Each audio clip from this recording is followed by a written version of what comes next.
Coba bayangkan, di usia yang masih begitu kecil, kamu harus lari dari kejaran musuh, tidur di gua, mencuri makanan, dan bertahan hidup sendirian di tengah hutan yang gelap dan dingin. Ya, kisah ini bukan dongeng, tapi kisah nyata dari seorang anak perempuan bernama Misa yang berpisah dari orang tuanya saat masa perang dan harus bertahan hidup sendirian di hutan selama hampir 3 tahun. Selama itu, ia hidup berpindah-pindah dari hutan, gua, hingga desa asing, mengandalkan naluri keberanian dan tekad kuat untuk tetap hidup sambil mencari orang tuanya yang hilang selama Perang Dunia Kedua. Tentu film ini wajib kita tonton karena mengandung sejarah kelam dan dampak dari sebuah perang. Sebelum lanjut, sebaiknya kalian subscribe dulu agar tidak ketinggalan cerita seru selanjutnya. Film berlatar pada tahun 1942 di Brussels, yaitu Belgia. Seorang bocah laki-laki bernama Misa yang baru berusia 8 tahun harus menjalani hidup dalam pelarian bersama kedua orang tuanya. Demi menghindari kejaran dan ancaman dari tentara Nazi Jerman yang semakin brutal, keluarga ini kerap berpindah tempat secara diam-diam.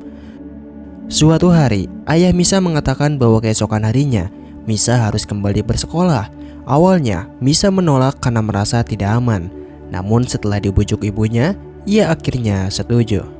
Malam harinya, saat ibunya membersihkan tubuh Misa, ia kembali mengingatkan sang anak untuk menghafal sebuah kode. Kode itu harus diucapkan jika suatu saat ada orang yang menjemputnya di sekolah, dan orang itu bukan ayahnya. Misa yang dikenal cerdas mengangguk, menandakan ia mengerti dan akan mengingat pesan penting tersebut. Keesokan paginya, ayahnya mengantar Misa ke sekolah. Namun, di masa itu, tidak ada tempat yang benar-benar aman, baik di rumah, di jalan, maupun di sekolah. Misa harus selalu waspada dan bersikap biasa agar keberadaannya tidak terungkap. Beberapa hari kemudian, saat sedang belajar, tiba-tiba 3 orang tentara Nazi datang ke sekolah untuk memeriksa identitas murid-murid. Guru mereka langsung sigap menyembunyikan Misa bersama beberapa anak lainnya ke dalam gudang bawah tanah demi keselamatan. Sore harinya, setelah sekolah usai, Misa menunggu ayahnya menjemput seperti biasa. Tapi waktu terus berjalan dan sang ayah tak kunjung datang, Misa mulai gelisah. Tak lama kemudian, muncul seorang wanita bernama Renda. Ia menyebutkan kode yang persis seperti yang pernah diajarkan ibunya. Saat itu, Misa sadar bahwa ada sesuatu yang buruk telah terjadi. Dengan berat hati, ia tahu bahwa ia harus ikut bersama wanita itu, meski dalam hatinya dipenuhi rasa takut dan kebingungan. Namun saat melihat dari kejauhan kedua orang tuanya ditangkap oleh tentara, Misa hampir menolak untuk pergi. Rasa panik dan ketakutan menyelimuti dirinya. Namun situasi tak memberinya banyak pilihan.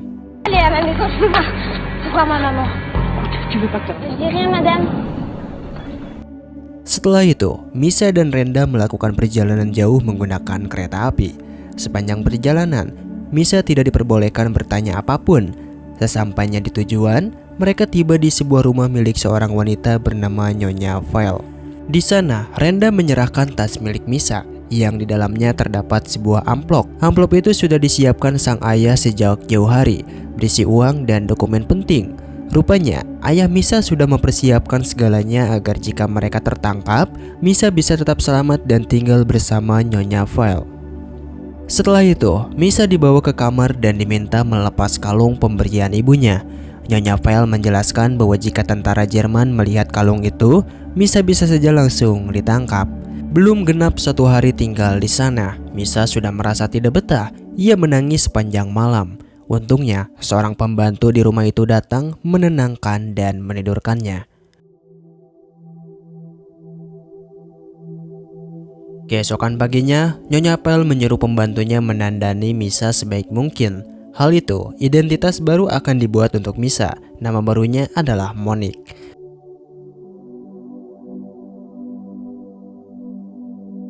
Esoknya, Misa dibawa oleh saudara tiri Nyonya Veil yang bernama Thomas ke sebuah peternakan milik pria bernama Ernest untuk menjemput bahan makanan. Dan sejak saat itu, tugas itu akan menjadi tanggung jawab Misa. Beberapa hari kemudian, Misa kembali ke peternakan Ernest. Ia terlihat senang karena Ernest sangat ramah, bahkan memperkenalkannya pada 2 anjing peliharaannya bernama Papa Rita dan Mama Rita. Istri Ernest bernama Martha ternyata mengalami depresi setelah kehilangan putra mereka, yaitu Yusuf. Setiap kali ada anak kecil datang ke rumah, Martha selalu memanggil anak itu dengan nama Yusuf. Hari itu juga, Martha membuatkan celana baru untuk Misa karena ia mengira Misa adalah Yusuf. Tapi Misa tidak mempermasalahkan hal itu. Justru sejak saat itu, hubungan Misa dengan Martha dan Ernest semakin dekat.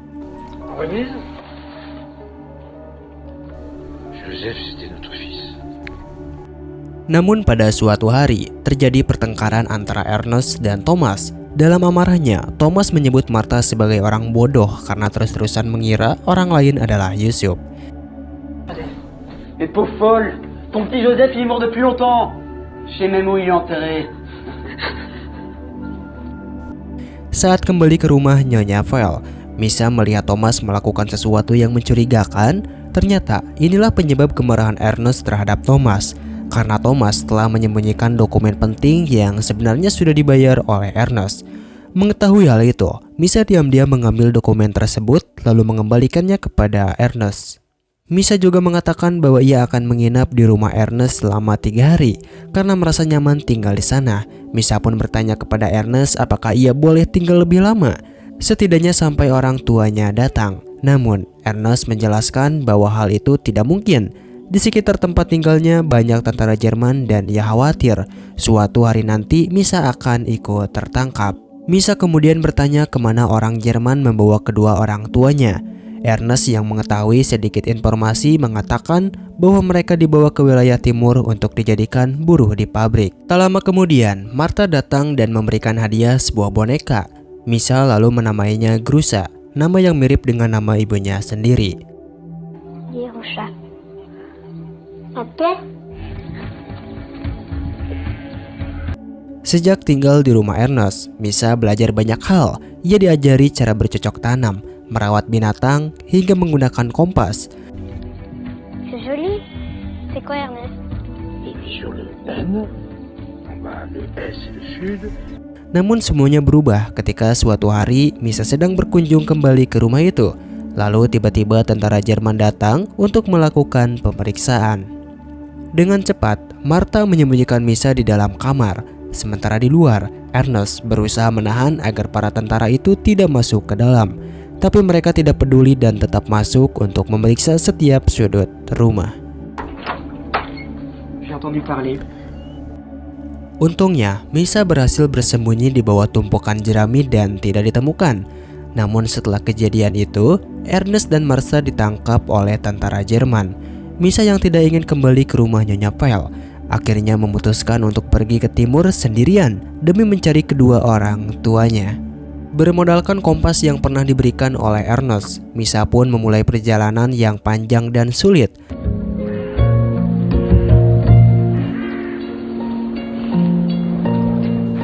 Demi bisa bertemu kembali dengan orang tuanya, ia rela berjalan jauh meskipun kakinya terasa sangat sakit. Bukan hanya rasa lelah, rasa lapar yang sangat pun memaksa Misa mencuri makanan, bahkan tidur di sembarang tempat yang ia temukan.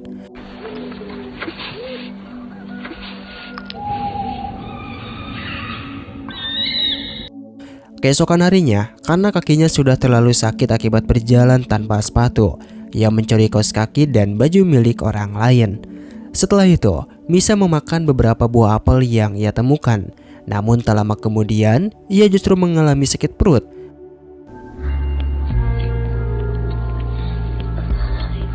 Meski begitu, kerinduan terhadap kedua orang tuanya membuat Misa tetap melanjutkan perjalanan hingga ia menemukan sebuah rumah kosong.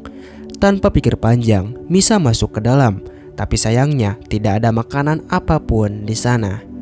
Ia hanya menemukan pisau, sepasang sepatu bot, dan selembar kain tebal yang kemudian ia ubah menjadi mantel untuk menghangatkan tubuh.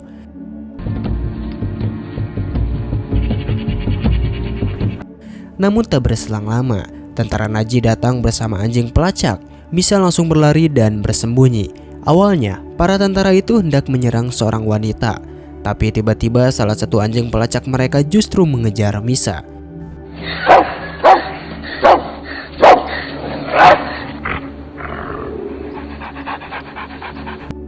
Beruntung, karena pernah diajari Ernest cara memperlakukan hewan, Misa bisa menenangkan anjing itu. Anjing tersebut justru menurut dan melindunginya dari para tentara.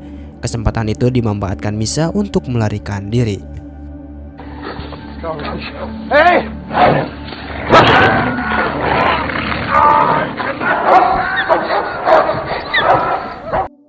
Setelah berjalan cukup lama dalam kondisi kelaparan, Misa menggali tanah sambil merangkak dan memakan cacing yang ia temukan. Itu menjadi satu-satunya cara untuk bertahan hidup.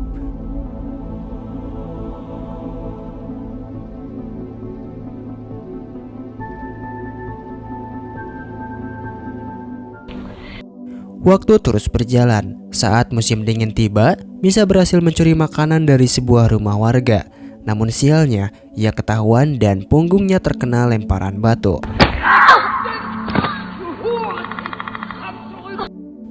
Rasa sakit yang luar biasa membuat Misa pingsan di tengah salju.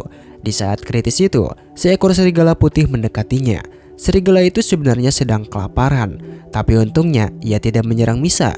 Justru hewan itu terus berada di sampingnya, bahkan ikut menemaninya dalam perjalanan panjang selanjutnya.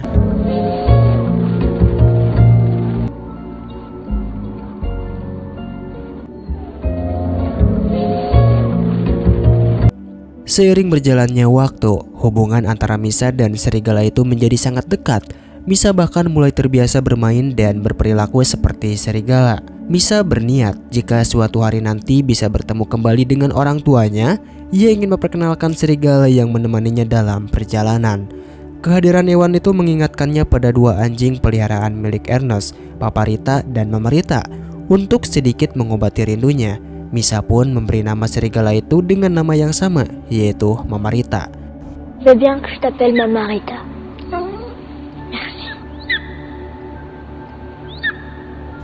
Keesokan harinya, Misa berhasil menemukan beberapa umbi-umbian untuk dimakan. Tapi Mamarita tidak mau menyentuhnya. Ia lalu pergi dan kembali membawa seekor kelinci. Misa yang melihat itu merasa sangat senang. Akhirnya ia bisa menikmati makanan hangat yang layak.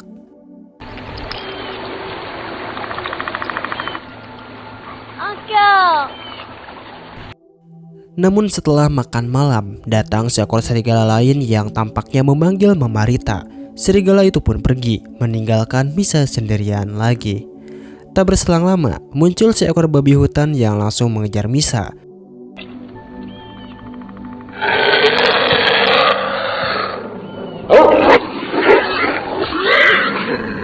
Dalam kondisi terdesak, Mamarita datang bersama kawanan serigala lainnya. Mereka menyelamatkan Misa dan menjadikan babi hutan itu sebagai santapan bersama. Perjalanan yang dijalani Misa terasa semakin berat hingga tanpa terasa ia tiba di Polandia pada tahun 1943. Artinya ia telah menempuh perjalanan selama 1 tahun penuh. Di kota itu, Misa menyelinap masuk ke sebuah stasiun dan mengambil makanan serta minuman yang tersedia di sana. Ia tidak ingin berlama-lama karena yakin orang tuanya sedang menunggunya. Jadi ia langsung melanjutkan perjalanan. Suatu hari, Misa masuk ke dalam kandang sapi hanya untuk meminum susu. Setelah itu, ia tidur dengan beralaskan jerami agar tubuhnya tetap hangat.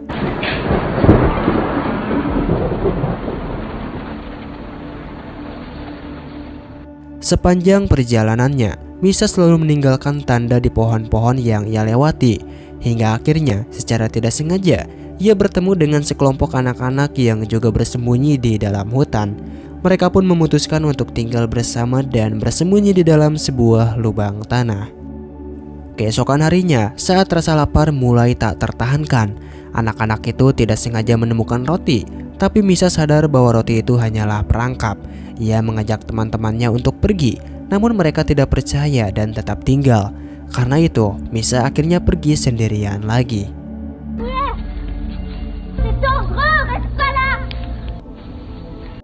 Tak lama setelah berjalan, dugaan Misa terbukti benar. Roti yang ditemukan anak-anak itu memang sengaja dijadikan umpan. Mereka ditangkap dan tak lama kemudian terdengar suara tembakan dari kejauhan. Sepertinya anak-anak itu langsung dihabisi. Misa yang mendengar itu segera berlari untuk menyelamatkan diri.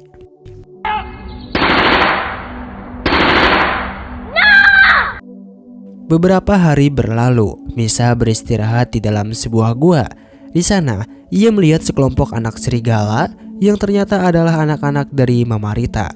Karena makanan yang dibawa Mama Rita tidak cukup untuk mereka semua, Misa memutuskan membawa anak-anak serigala itu untuk mencuri domba milik warga. Meski sempat kesulitan, mereka akhirnya berhasil mendapatkan 1 ekor domba untuk dimakan. Namun kebahagiaan itu tidak bertahan lama. Tiba-tiba datang sekelompok pemburu yang mengejar dan membunuh para serigala, termasuk Mama Rita. Misa yang tidak terima dengan kejadian itu mengikuti para pemburu secara diam-diam. Ia lalu memukul salah satu pemburu dengan sebatang kayu hingga pingsan. Setelah itu, ia mencuri senapannya dan membuangnya ke dalam sumur. Misa kemudian membawa tubuh Mama Rita dan menguburkannya sendiri. Kehilangan Mama Rita sangat memukul Misa. Ia menangis sepanjang malam, lalu melanjutkan perjalanan seorang diri, melewati hutan, desa ke desa, mencuri makanan dari manapun yang memungkinkan, hingga akhirnya ia sampai di wilayah Ukraina. Di sana, Misa melihat banyak orang yang sedang digiring oleh tentara. Ia sempat berharap orang tuanya ada di antara mereka, lalu berlari mencari dengan panik.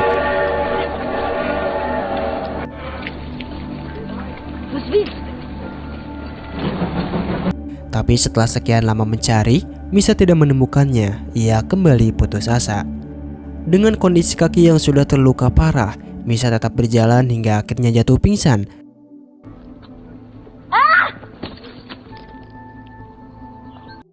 Saat ia sadar, seorang pria muncul di hadapannya. Misa sempat mengira itu adalah ayahnya, tapi selang beberapa saat, ia menyadari bahwa itu hanya halusinasi. Pria itu membawa Misa ke rumahnya dan memberinya makan. Ternyata pria tersebut juga bernama Misa. Jadi untuk membedakan, sebut saja dia Misa besar. Karena sudah terlalu lama hidup di hutan, Misa kecil menunjukkan perilaku agresif.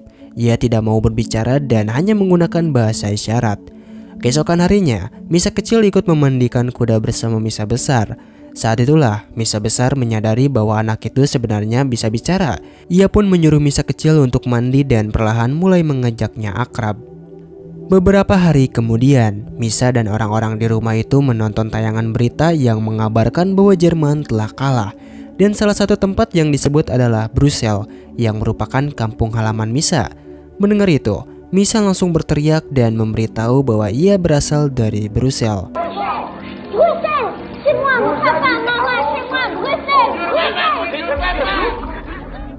Namun tak berselang lama, Misa besar harus pergi karena situasi makin berbahaya dan bom terus meledak.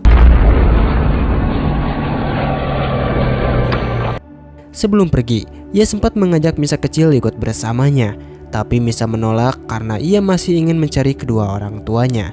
Misa besar lalu memberikan sebuah topi dan beberapa makanan untuk bekal.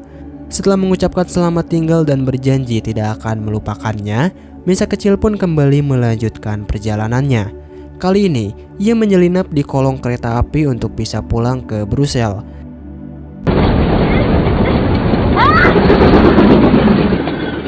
Tapi karena terlalu lelah dan tidak kuat berpegangan, Misa akhirnya terjatuh di tengah perjalanan. Singkat cerita, tepat di tahun 1945, Misa akhirnya berhasil sampai di Brussels. Ia langsung menuju rumah lamanya. Tapi rumah itu kini telah ditempati oleh orang lain. Orang tersebut kemudian menunjukkan sebuah kotak berisi foto-foto lama milik Misa. Ia juga menyarankan Misa untuk pergi ke balai kota dan meminta bantuan agar bisa menemukan keberadaan orang tuanya. Setibanya di balai kota, Misa malah harus dirawat karena tubuhnya penuh dengan kutu. Petugas khawatir hal itu akan menyebar ke orang lain. Malam harinya, saat semua pasien sedang tertidur, Misa yang kelaparan diam-diam pergi ke dapur untuk mencari makanan. Namun setelah makan, tubuhnya yang semakin lemah membuatnya pingsan. Misa mulai berhalusinasi. Ia terus memanggil Mama Rita dan Papa Rita. Sampai akhirnya di suatu hari, Ernest datang. Ia mendapat kabar tentang keberadaan Misa dan langsung menjemputnya. Ernest juga membawa serta anjing-anjingnya karena Misa terus menyebut nama-nama anjing itu.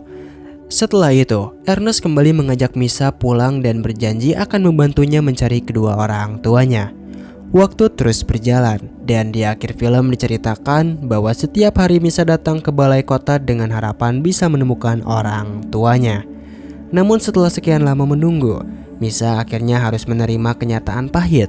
Kedua orang tuanya telah meninggal dunia.